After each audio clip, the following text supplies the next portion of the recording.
Who let the dogs out? Who let the dogs out? Who let the dogs out? Who let the dogs out? Who let the dogs out?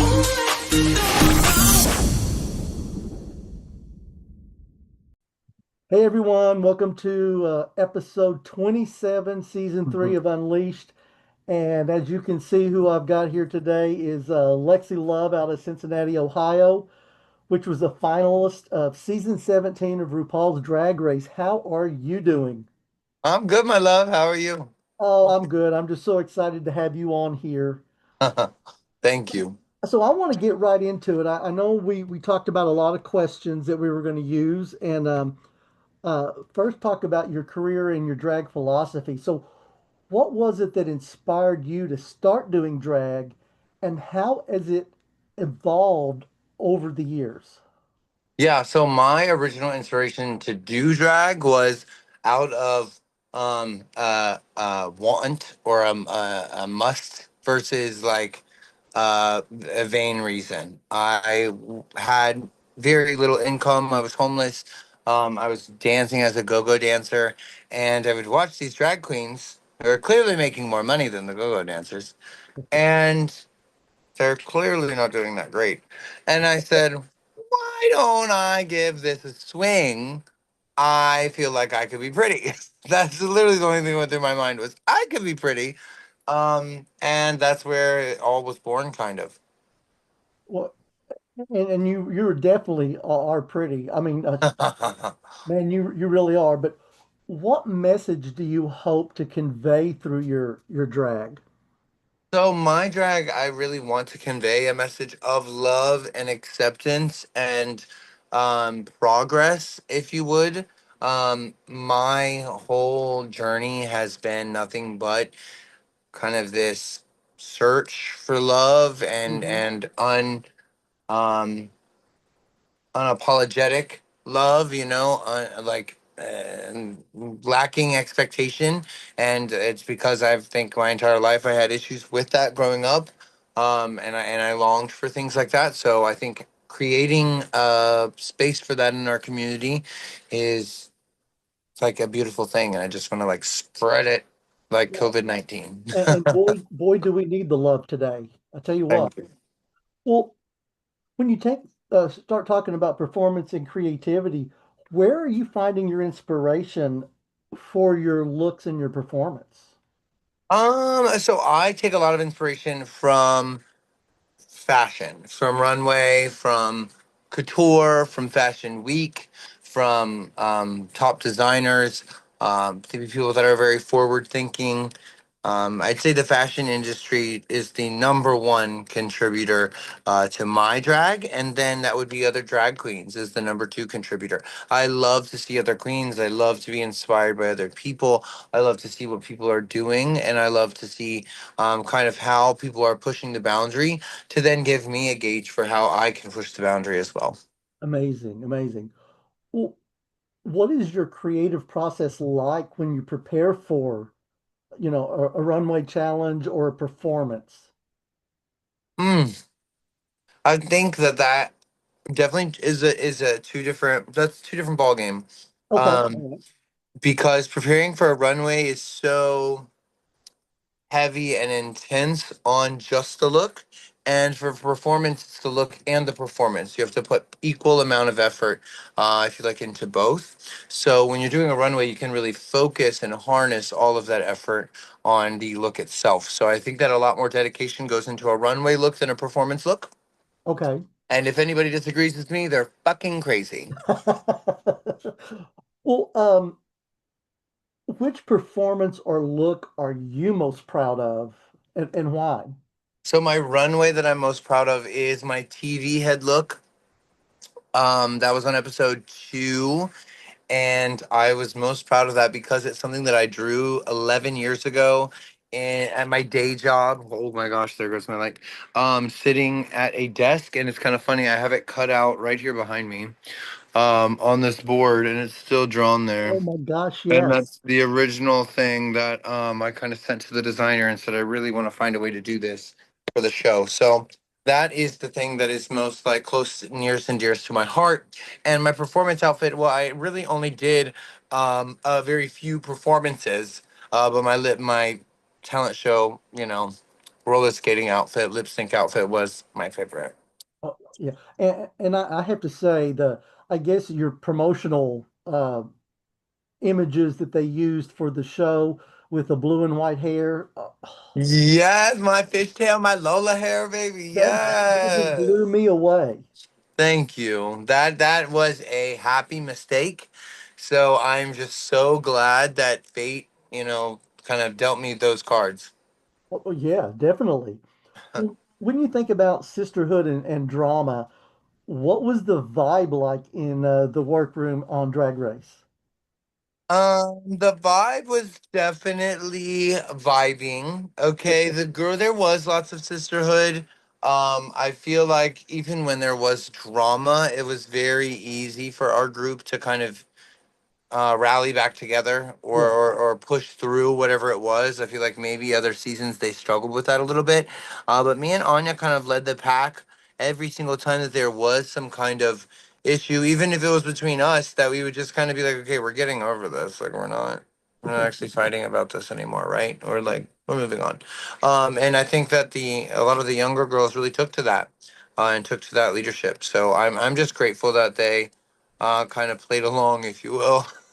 yeah, and I see that, you can be at each other's throat for a little while, but you guys always seem to come back together and you become friends. And I'm sure you bond over that time over a season. I said it's like a sorority that I now have, a sorority of girls. We all went through a traumatic experience together. So now we have a trauma bond. And we'll never forget it. Never, never, never forget it. Yeah. Well, were there any unexpected friendships or rivalries during your season? I think the unexpected friendship was definitely me and Sam Oh, because nobody thought that was going to happen. I didn't think it was going to have Trinity, didn't think that was going to happen. Um, but that definitely, definitely occurred. And I think Acacia and Arietti becoming like so close, as you could see, like throughout it, we were all kind of surprised by that. Um, and I think now that Susie and Corey and Lydia are a threesome, it's fucking insane. oh my gosh. Yeah. Yeah. Well, what's one message that you hope young queer performers take from your journey? Just the willpower to not give up. I think a lot of people talk about don't give up, be persistent, you Yeah. can do it. Yes, I can. And then they're not like, here's an example of you feeling like you can't, and you have to keep telling yourself I can. So I'm hoping that my example is actually one that people resonate with. Oh, I thought I couldn't either. Or I wouldn't be able to. And then we have to push through and we have to keep going. We have to do. Um, I really hope that that's the example that I set. Yeah, I agree. So how is it that you are using your platform to advocate and give back? As of right now, I'm using my platform to advocate on important political topics, I feel like, and the things that I talked about on the show. I have a lot of people reaching out to me, especially even on the sober journey that I'm on, and just being a voice that's actually listening to some of these kids is more important than I think I ever realized it could be. Yeah. And now I think just continuing on this path and this progress and wanting to influence these things and be a part of these things and the change in them is the only way that I'm going to find happiness in this platform. You know what I mean? Like Yeah. I won't be able to just kind of sit back and be like, well, that was fun. This is kind of like the part that I was waiting for. So I'm really hopeful that this continues to progress into more than just me sharing the little bits of my story as it's happening. Oh, awesome. Awesome. Well, how has your life changed after season 17? It hasn't at all. No, nothing at all. Not a single thing. I'm I'm sure totally you. kidding. Absolutely kidding. No, no, no, no, no. Yeah, right. I literally have more money in my bank account today than I could have ever dreamed about. And I don't have much right now after being on my sober journey. But no, life is just it's incredibly beautiful. I think that it's almost like like a lotus flower has like bloomed and opened up, like when they Mhm. do inside the tea, or like the tea that has the rose in it after you like heat it and it like the flower opens. I feel like that's what my life has done now. So that's like a really, really cool thing to just start to peel back and experience little by little. Well, I know I can speak for myself, but I'm also speaking probably for a lot of other people in our community, is that we're proud of you on your journey. And Ah, you, thank you. you keep it up. So that is amazing. Thank you, So, baby. so what's next for you? Ooh, this is a good question. Right now, next on my roster is to get through this year of touring, seeing as many people across the world as I can. And then I definitely want to see myself on TV again. Yes, I yes. don't know how. I don't know what I'll be on. I don't know where I'll be, but I know that I'll be on TV again. So, I think I'll just have to tune in and check out what's to come. Oh, we will. What's a dream project that you haven't tackled yet? I would like to win an Oscar as a Really? trans actress. Yeah, I was a competitive actor in school, all through grade school. I was a six-time state champion, four-time national champion, and when I got on drugs and left home and all of those things, I really fell so far away from that life or the capability or possibility of that life. And now I think I'm right there where I could possibly get back in that lane. So I am eagerly trying and desperately waiting for the opportunity. Oh, that would be amazing. Can't wait to Thank you. see you on a stage getting that Oscar. So, what's one thing that people would be surprised to learn about you? I actually love Susie. I love saying fuck Susie Toot and I love talking shit about Susie because I like Susie. Normally you don't talk, like normally you don't waste energy and Uh-huh. things like that on people you don't really like. You have to really like somebody to really hate them, in my mind. And like all of the reality of the world, like you have to have so many strong emotions because it takes more emotions to hate somebody than to love them.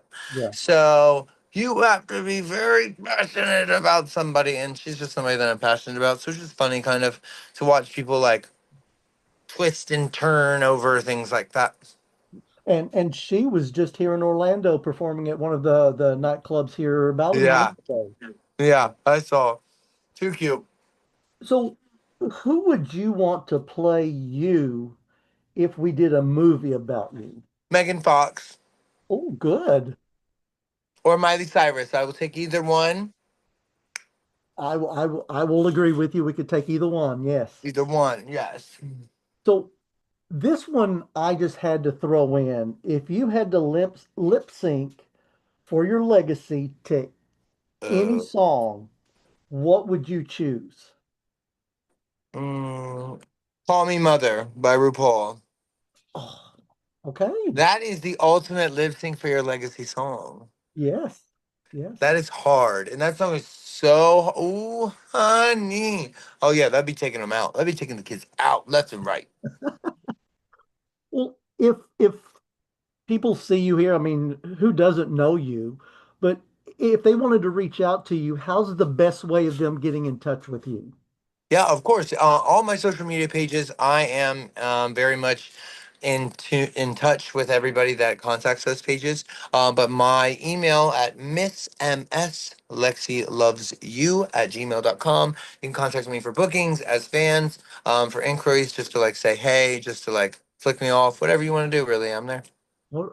Well, don't leave until after we stop the recording, but I just want to say, wrap it up and say thank you. You're an amazing person to watch. You're an amazing person to get to talk to. Thank you. Um, you've made my probably night, week, month, just being able to sit here and get just a little bit of your time to talk to you. And you're an amazing person. I'm proud of what you've accomplished, both Thank you. in drag and in your sobriety and stuff. It's just, yeah, you're amazing. You're a sweetheart. Thank you so much. And And this is like amazing. I'm so honored to be able to do these type of things and just that anybody even wants to talk to my fucking crazy ass. So thank you. well, don't leave. But any last words before I stop the recording? Of course, fuck Susie too. Well, again, thank you, and I know we will be talking or maybe even seeing each other soon. Love you. Bye, guys.